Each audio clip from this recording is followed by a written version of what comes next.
everyone, this is Tanushree Kohad here and I'm currently in my final year pursuing computer engineering. Today, I'll walk you through my DMW project, that is Agro-Efficient System Enrich the Land's Cultivation. So basically what led me to choose this particular problem statement? As we all know that farming is one of the major sectors which influence our country's economic growth. Even in the pandemic era, when industries and industrial production was shut down, farming was still going on. It surged up a positive growth of 3.4% in our country's economy. Another factor is that sustainable agriculture will contribute to environmental conservation. It will prevent pollution and soil erosion, and thus it will save energy for future. You'll be wondering, what is agro-efficient system? So the dictionary meaning of agro is that it is a combining form meaning field, soil, crop production used in the formation of the compound words.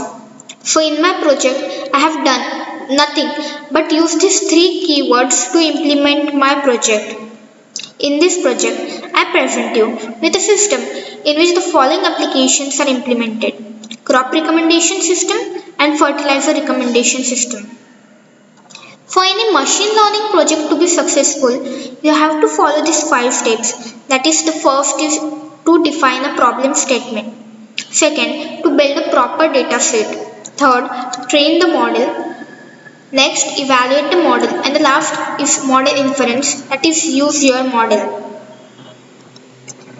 So data pre-processing is an important part in model training. Data pre-processing refers to the manipulation or dropping of data before it is used in order to ensure enhanced performance. It is basically the process of transforming raw data into an understandable format. So the data pre-processing which I have done for my project, I'll show you that. So yeah, for my project, I'll be transforming raw CP data to mergeable data. So in my project, I have two data sets, namely cpdata.csv file and fertilizer.csv file. I'll be importing all the required libraries. Here I require pandas. Pandas is used in case of data frames, basically for data manipulation and analysis. Here I have stored the path of my file, CSV files. Importing data is the first step in any project. So I have imported the CSV file using read.csv from pandas. Both my crop CP data file and fertilizer data.csv in my crop and fert variable respectively. Crop.head with the head function, I'll be displaying the first few rows of my CP dataset, and in a similar way with fert.head I'll be displaying the first few rows of my fertilizer dataset. Next I'll be defining a function for lowering the cases, def change case. This is done in order, as you can see here, few of my crops are in capital, few of are in small case letters. So I'll be lowering the cases. The syntax for replace is to replace the old value with the new ones, and I.lower will lower the cases. Here, as you can see, these are the labels of my data set.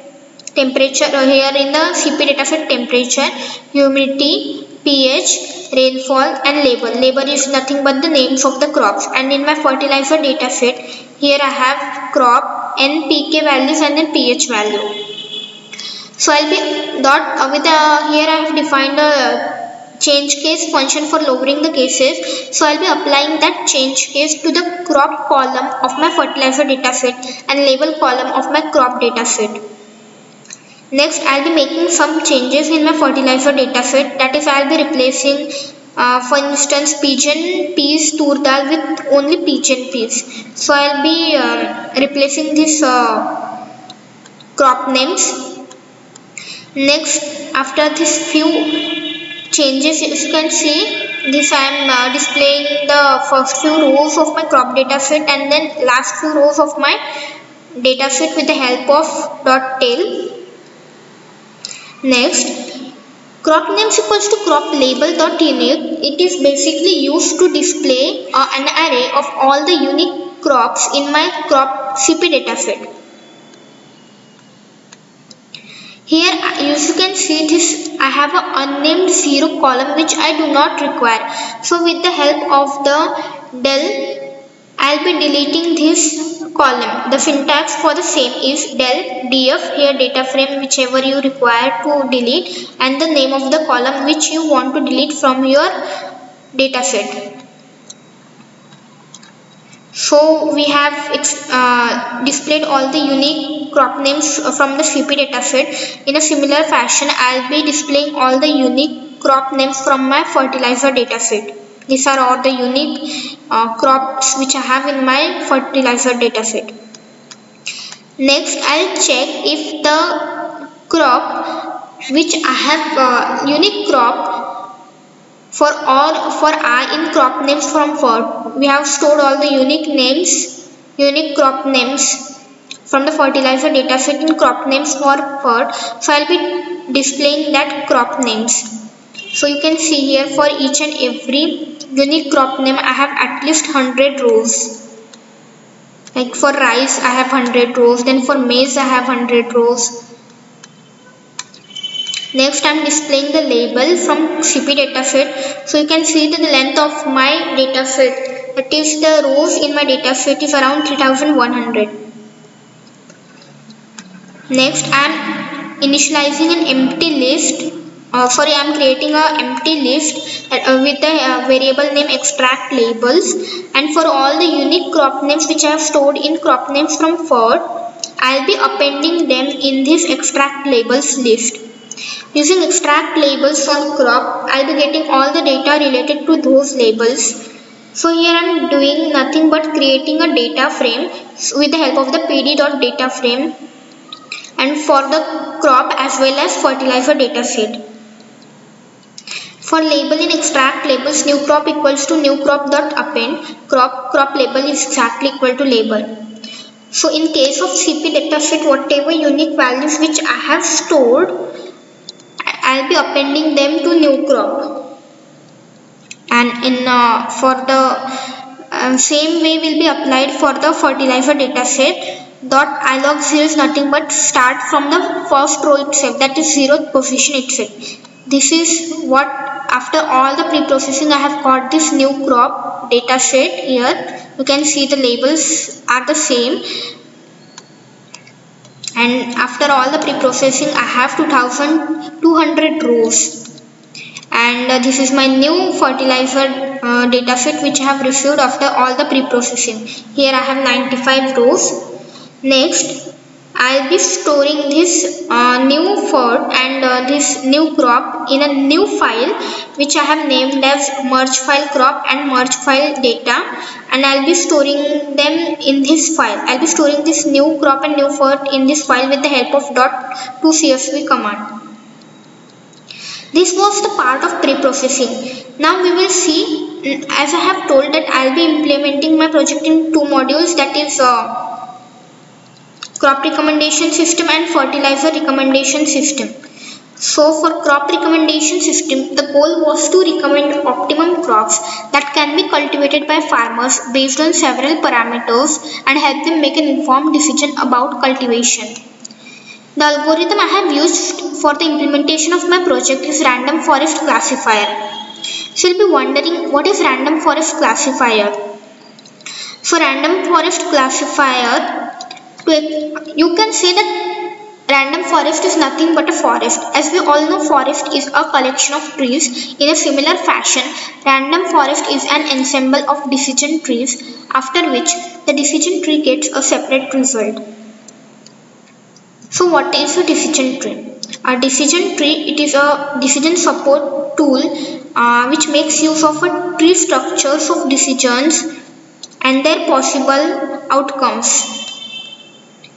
To explain you in a simple way, let's say that I am planning to go on a picnic. I'll be asking my friends to suggest me few good places on which I can go. So this is the training set which I'll be collecting. This is training sample is the list of the places which my friends will suggest, and based on that the decision tree will predict the outcome. Say friend X suggested me Goa, friend Y suggested me Goa, friend Z suggested me Nagpur, friend X 1 suggested me Chandrapur. So this is the collection of the training sample which I have done. Next I'll be applying decision tree on them, and I'll be getting the outcome from each training sample. Like say for decision tree 1 I have got the output as or the predicted value as Goa. For decision tree 2 I have got the predicted value as Goa as well. For decision tree 3 say Paris, like that. For and decision values I'll be getting. So this decision trees will vote for the place. So like if you remember, I have got Goa 2 times, the majority is Goa, so the vote will go to Goa and the prediction for the random forest will be Goa.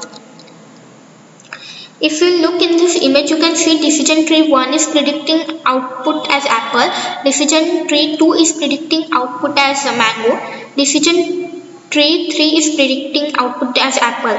So the random forest classifier will classify a new object based on attributes. Each tree gives a classification, and we can say that each decision tree is voting for that class, and random forest will choose the classification having the most votes. The majority of the votes has been given to apple, so the final decision will be apple. But in this process, each decision tree should maintain its individuality.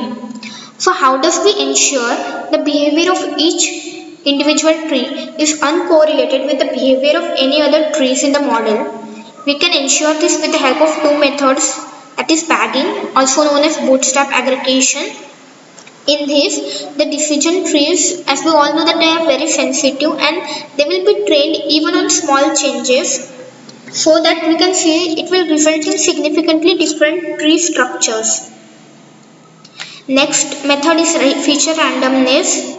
So in random forest, each tree will pick up from a random subset of features. It will pick up randomly. And the reason that the random forest works so well is that a large number of relatively uncoordinated trees operating as a committee will outperform any of the individual decision trees.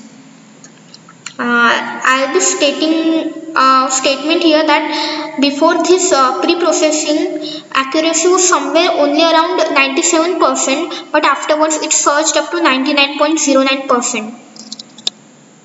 This was all about the crop recommendation system. The next module is fertilizer recommendation system. The goal was to recommend type of fertilizer which will be best suited for the particular soil and the recommended crop which will be given as input by the user.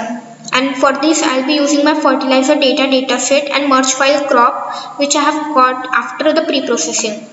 So let's get into the actual implementation of the code. Here this is my crop recommendation file. I'll be importing all the required files. Here is the path to my crop recommendation.csv file, and with the help of read CSV from pandas, I'll be importing the file. df.head, these are first 5 rows of my dataset, and this is the last few rows of my dataset. df.shape is used to display the number of rows and number of columns, and df.size is the multiplication of the rows and columns. So here I have around 2200 rows and 8 columns in my dataset, and the names of the columns are as follows, that is N, P, K, nitrogen, phosphorus and potassium values, then temperature, humidity, pH, rainfall and label. Next, df label.unique. So in the label, like I have mentioned, the label consists of the crop names, so it will be displaying all the unique crop names in the form of the array. df.dtypes is nothing but the data types of all the column names, and value counts is nothing but for every individual unique crop names I have around 100 rows associated with them. Next I'll be plotting a heat map. So for the heat map, as ns.heatmap.df.cur and not equals to true. This is the outcome of the heat map. So a not equals to true, it will write the data value in each cell. That is, it will replace the values and annotate the heat map instead of data. So you can see here I have annotated this as N, pK, temperature, humidity, pH and rainfall. That is the column names in my data set. If you look carefully here, this 1, 1, 1, it indicates that there is not much variation in my heat map, the implementations. So we can proceed further. Next is separating features and target labels. In any data set, this is there is independent variables and dependent variables. Independent variables are the ones which are not dependent on any other for the result, whereas dependent variables, that is the target variables, are dependent on these independent variables to predict the outcome. So here my independent variables are N, pK, temperature, humidity, pH, rainfall, which I'll be storing it in features variable, and in targets and labels I'll be storing my dependent variable, that is label, that is crop name, which I have to predict. Next I'll be initializing empty list to append all models name and corresponding name. Here ACC and model I have initialized empty list. Next I'll be splitting my data set into training and testing data set. So from sklearn.model selection import test trend split. This test trend split, it is a function in sklearn model selection, and it is basically used for splitting data arrays into two subsets, that is training data set and testing data set. Here X test is the test data set, Y test is the set of labels to all the data in X test, X train is all the instances with attribute, and Y train is the label of each instance. So like I said, with the help of the test trend split, you will be dividing your data sets into training and testing data set. Features is the independent variables. Target is consisting of all the dependent variables. Test size equals to 0.2. Random state equals to 2. So random state, as the name suggests, it will be used to initialize the internal random number generator, which will help you to decide the splitting of data into train and test data sets. Next here test set, this parameter decides the size of the data that has to split. Here I have passed the value as 0.2, so it will be splitting my data set into 20% as test data set and 80% as training data set. Now here from like I said, I'll be using random forest classifier to implement my crop recommendation module. So I'll be from sklearn.ensemble. Ensemble method is used to combine the prediction of several decision trees. I'll be importing random forest classifier. Random forest classifier, so each tree in the ensemble is built from a sample drawn with a replacement from the training set. So random forest classifier RF equals to random forest classifier and estimator equals to 20, random state equals to 0. So like I said, random state, it will generate initialize a internal random number generator, and n estimators is basically used to the number of trees in the, it is used to display the number of trees in the forest, that is the decision trees. Next is if.fit xtrain ytrain. So it will build a forest of trees from the training, from the xtrain and from the ytrain. Predicted values equals to rf.predict xtest. So it will predict class for xtest. Next is metrics. Metrics is used to quantify the quality of predictions. Metric functions implement functions accessing prediction error for specific purposes. Next, here model.append rf print rf's accuracy is x. So in x I will be appending the accuracy, and here this is displayed as rf's accuracy is 0.99%. So the accuracy of my project of my random forest classifier is around 99%. Next, I'll be printing the classification report. Classification report is a text report showing the main classification matrix. So as I have mentioned, the fourth step is evaluation of the model. So I'll be evaluating my model with the help of precision, recall, F1 score, and support, which is the outcome of this command here, classification report. Precision is nothing but a ratio of true positive upon true positive plus false positive. Recall is the ratio of true positive upon true positive plus false negative. F1 score is it basically can be interpreted as a weighted harmonic mean of precision and recall. That is, F1 reaches its best value at 1 and worst at 0. So you can see the values are mostly 1. And next is the support. Support is the number of occurrences of each class in while true. Next, from sklearn.model selection import crossval score. Cross equals to crossval score rf features target cv equals to 5 score.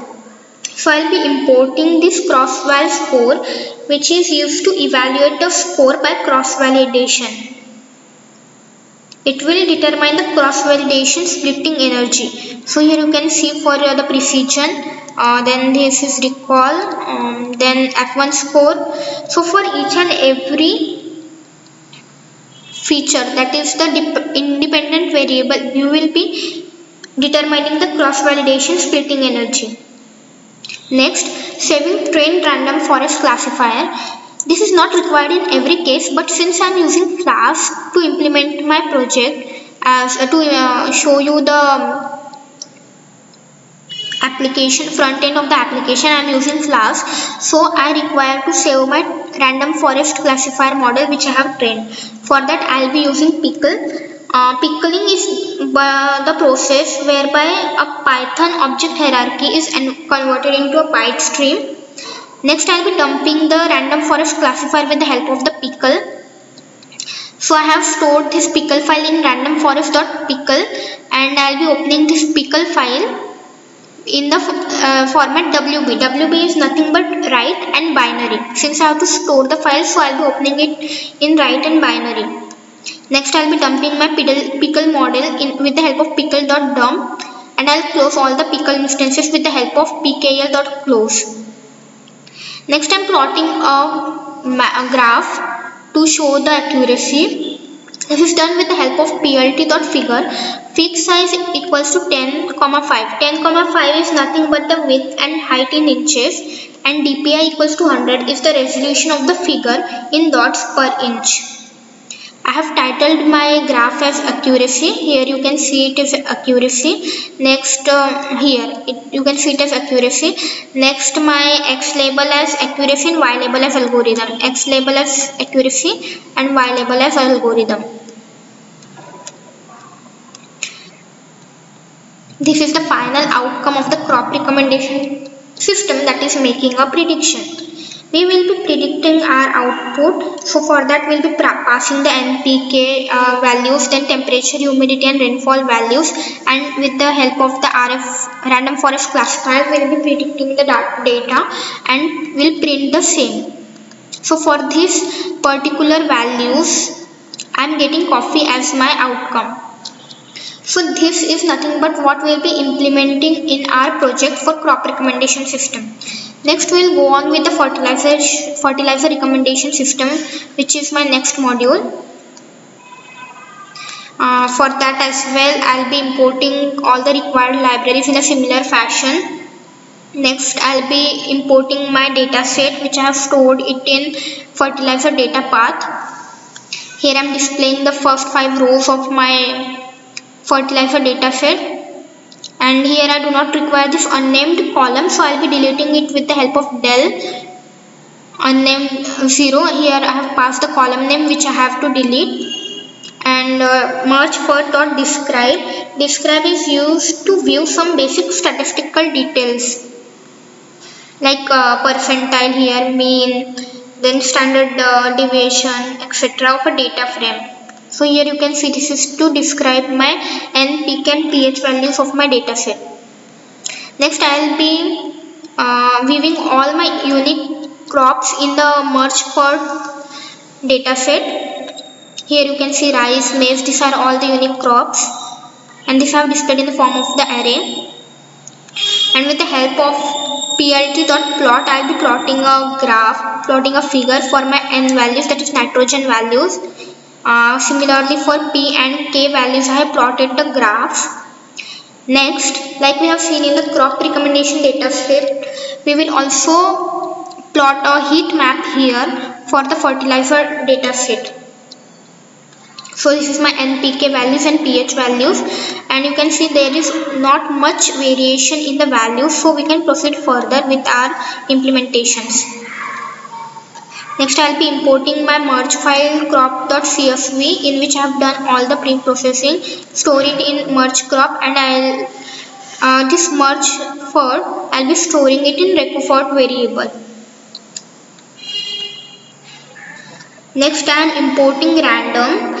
So temp equals to pd dot data frame columns equals to npk. Random int, it is inbuilt function of the random module, and it will give access to various useful functions to generate random numbers.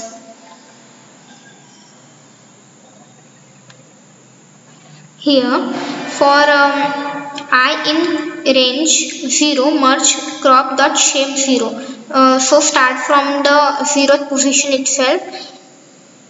Crop equals to merge crop dot label I log I, that is I is from the row whichever we will be passing here in the for loop, and then in recofort we have this file stored here. So crop n dot ilog 0 plus random dot rand in. So it will be adding any random values to the previous values which are stored in the n, p and k respectively.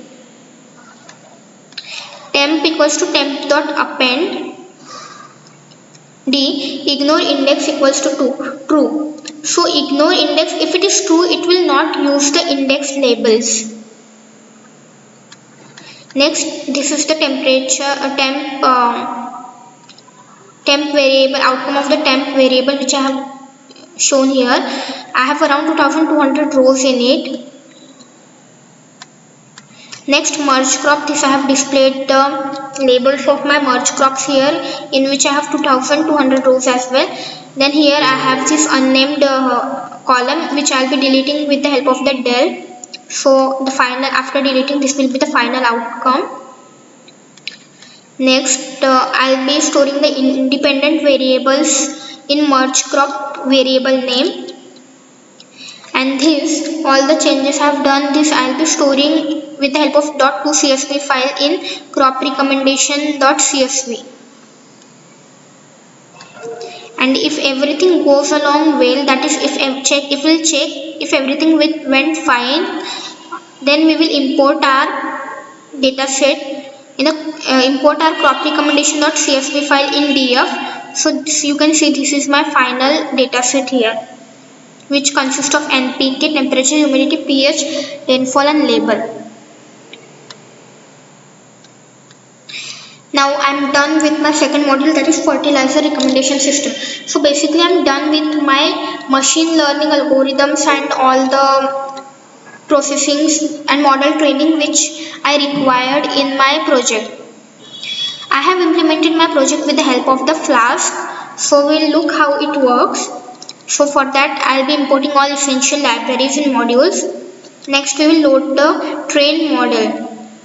So in case of load the train model, I am storing my random forest.pickle file. Like I have said that I have saved my random forest classifier in random forest pickle file since I require it for the Flask app. So I will be storing that in crop recommendation model path variable name, and then I'll load this pickle file in the RB, that is read binary format. Next, I'll be implementing some custom functions for calculations. For that, we will be defining a function weather fetch. So Open Weather Map, it is an online service. It basically provides you with weather data via API, including current weather data forecasts as well as historical data for any geographical location. So I am defining a function here, weather fetch. I am passed a parameter city name. So it will fetch and return the temperature and humidity of the city, whichever the input is given by user, and it will return the temperature and humidity according to that city name. So API key, here I have a variable name API key equals to config.weather API key. Say this is my weather API key. Here I have a key here which I have got from Open Weather API website, and I have stored it in config.py file. So I will be opening that with the help of config.weather API key, which I have stored in API key, which I will be storing it in API key variable. Next, this is the base URL which will require for any Open Weather map. Now we will be requiring a complete URL, that is this base URL, and then the app ID equals to API key which we have in the config.py file, along with the city name which will be entered by the user. Next is response equals to request.get complete URL. So I am requesting to get the complete URL, that is it will return the URL of the response. Next is response.json. We know that Python basically it will store the data into Python format data, but I'll be returning a JSON object. So for that I'll be using .json. I'll be returning a JSON object of the result. Next, this if else conditional statement is used to check the city name. So first of all, if x code not equals to 404, so here x contains a nested list of nested dictionaries. It will check that if the COD key is equal to 404, it means that city is found, otherwise city is not found. So that is, if it is not equal to 404, it means that the city is not found. So it will go in the else part and it will return none. And if city is found, then it will store the value of the main, that is city, in variable y. Temperature, here it will convert the temperature of the given city in Celsius, that is I am doing minus 273.15. so it will return the value of temperature in Celsius, and it will round it off up to 2 decimal places. Next, I am storing the humidity of that particular city in humidity variable, and then I am returning the value of temperature as well as humidity of that particular city. Now we will look into our Flask application. So here Flask constructor takes the name of the current module, that is name here as argument. Then here app.route. App routing is done in order to map that specific URL, which here I will be mentioning it here, that is intended to perform some task. So this here @app.route/, it is a decorator, type of a decorator, and it will basically in the home page it will render template. Here render template, it will return me with the index.html page. Next, we will be rendering our crop recommendation form page as well. So with the help of the render template, it will look for the crop.html file in the templates folder, and it will dynamically generate or render our crop.html page for the end user. And in similar way, we will render our fertilizer recommendation form page with the help of the render template. It will look for fertilizer.html page in the templates folder, and it will present this fertilizer.html page for the end user. Next is the prediction is to render the prediction pages. That is, whatever the input values are given by user will predict the output. So how that output page will be rendered, we'll look into that. With the help of the predict app.road crop predict method equals to post def crop prediction return render template crop result.html. So after all the pre-processing, we'll be rendering our cropped result.html page, else we will render template try again. This is try again HTML page which I'll be rendering if the results are not satisfied or inputs are incorrect. So if request.method is equals to post implies that this form data is shared in a JSON, that is in the form of key value pairs. So n equals to int request.form. Request.form, this is the key value pairs in the body from a HTML post form. That is the values are entered by user in a key value format. So I'll be storing whatever the values entered by user in n, pk, ph and rainfall respectively. Then city equals to request form dot get city. So whatever the value, whichever the value will be entered by user in the city, so I'll be taking that value and storing it in city. If weather fetch city not equals to none, like I said here that we are returning none when city is not found.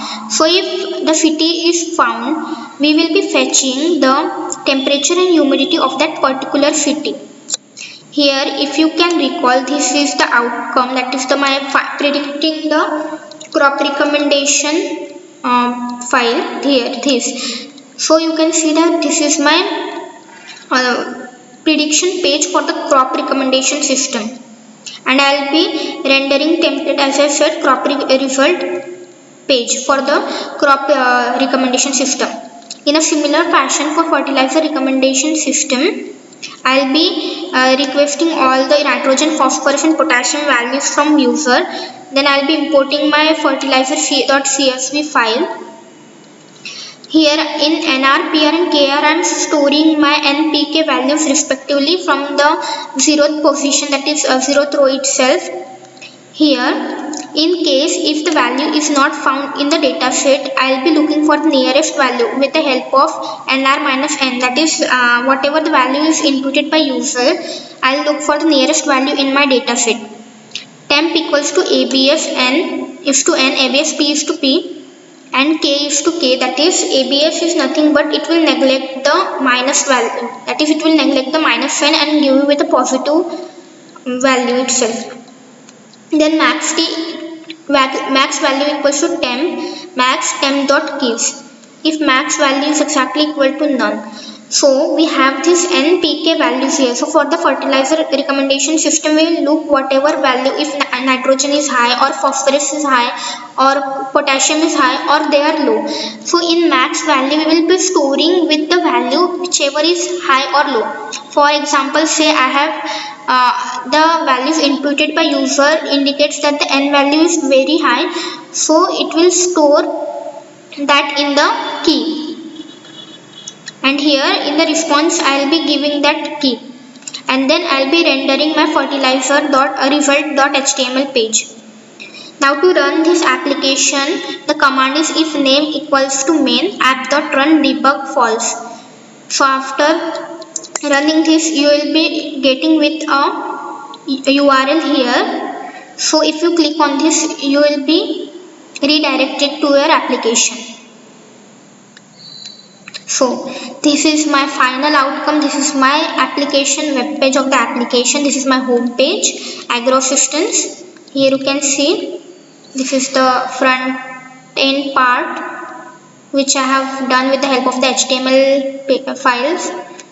And here for the this is my crop recommendation system and this is my fertilizer recommendation system. First of all, we will look into the crop recommendation system. This is my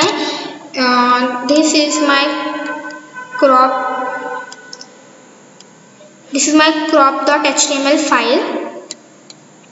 So I'll be find out the most suitable crop to grow in your farm. So I'll be entering the values, random values.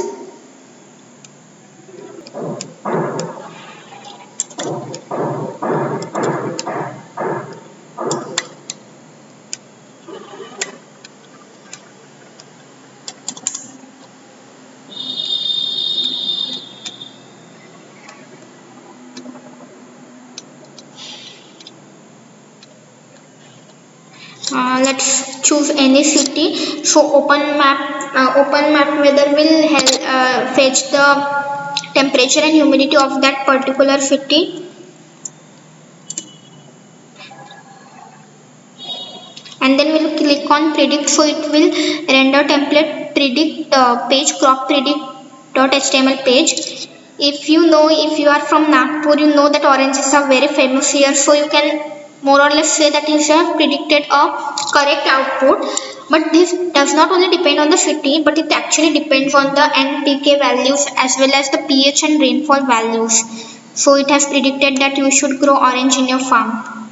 Next we'll look for the fertilizer recommendation system. So you can also go from here, or also you can click here and view the fertilizer recommendation system, that is get informed advice on fertilizer based on the soil.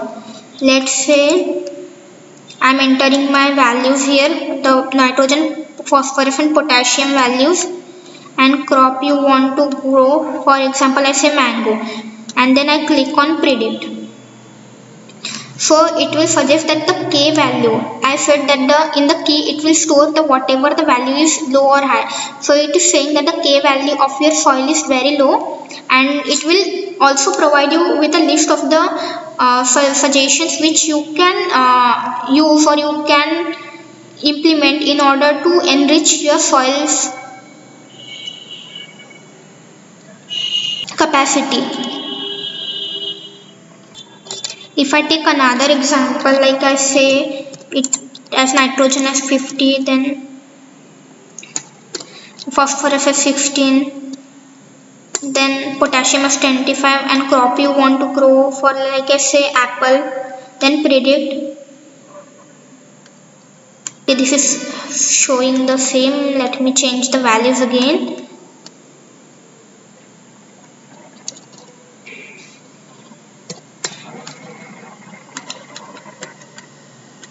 And maize. So here you can see, since I have given my phosphorus values as very high, so it will state that the P value of your soil is very high, and it will give me a list of suggestions so that I can enrich my soil's capacity in order to have a enhanced growth of my crop. This is all about my project. I hope you enjoyed, and thank you so much for your patient listening.